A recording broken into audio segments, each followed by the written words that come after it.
La collégiale du syndicat de l'éducation populaire se compose de 5 personnes. 5 co-secrétaires généraux, 3 femmes, 2 hommes. Ça nous semble plus s'inscrire dans les nouvelles modalités de gouvernance, nous permettre aussi de plus nous respecter parce que on est dans un vrai travail transversal. On sait qu'on est là les uns pour les autres pour travailler ensemble au service du collectif.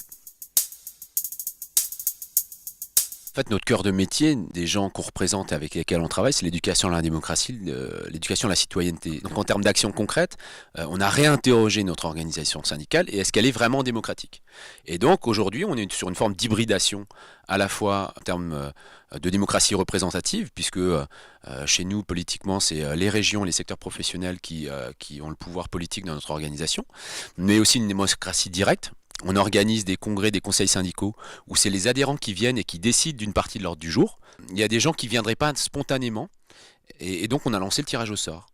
Et aujourd'hui, après 3 années, 3 expériences, on se rend compte que les gens qui vivent cette expérience du tirage au sort, ils n'auraient jamais fait le pas de venir, mais quand ils sont venus, il y a un truc qui s'est produit. Du coup, il y a une vraie richesse qui nous permet d'aller encore plus loin dans l'intelligence collective. Au CEP, bien sûr qu'on défend les intérêts corporatistes, parce que c'est aussi le cœur du syndicalisme, mais derrière, on a aussi une réflexion politique et philosophique sur qu'est-ce que doit être l'éducation populaire dans notre société, comment est-ce qu'on peut la mener, et là, on fait appel à toute la diversité de nos adhérents. L'intérêt du CEP, c'est d'être en capacité d'avoir, grâce à la diversité de ses adhérents, une vision globale des enjeux et de pouvoir agir à la fois sur le métier, mais à la fois aussi sur l'enjeu global, l'enjeu politique.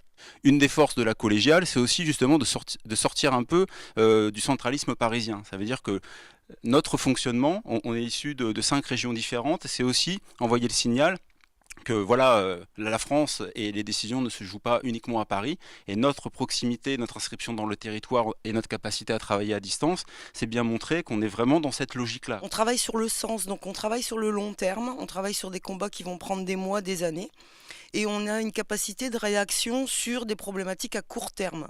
Des textes qui sortent, des modifications salariales, que ce soit pour les fonctionnaires ou les animateurs du secteur associatif dans le cadre de la convention collective. Et à chaque fois, on va aussi essayer d'avoir un coup d'avance en tenant compte d'une évolution des besoins sociaux, d'évolutions sociétales assez profondes, pour essayer d'anticiper et d'inviter les décideurs et le politique à prendre en compte des évolutions. Donc le CEP-UNSA, une de ses forces, c'est d'être représentatif dans l'ensemble des champs concernant la jeunesse, l'éducation populaire et la vie associative. On est représentatif au comité technique ministériel jeunesse et sport, on est représentatif dans la convention collective de l'animation, on a une place aussi par rapport à la fonction publique territoriale, et ça c'est vraiment quelque chose qui est caractéristique et qu'on ne va pas forcément retrouver ailleurs.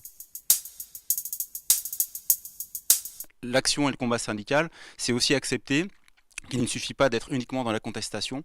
Et on est un syndicat réformé, ça veut dire qu'on est à la table des négociations, on est force de proposition, on fait avancer des situations concrètes. C'est concrètement dire qu'on insiste sur la nécessité d'avoir un service public dans le champ qui nous concerne, au service des usagers, au service des territoires, à côté des collectivités locales et des élus, à côté des associations. On accompagne nos dirigeants, les directions métiers, à réfléchir, à leur donner des idées, à leur donner nos avis, à argumenter le pourquoi on pense que c'est comme ça et dans ce sens-là qu'il faut aller. On est bien force de proposition pour imaginer aussi des formes d'organisation territoriale, de répartition des responsabilités. Ce qu'on a envie de dire aux jeunes aussi, c'est que aujourd'hui, on est dans une société où nous, on observe une vraie faillite démocratique. Et l'éducation populaire, c'est une manière de répondre à cette faillite démocratique.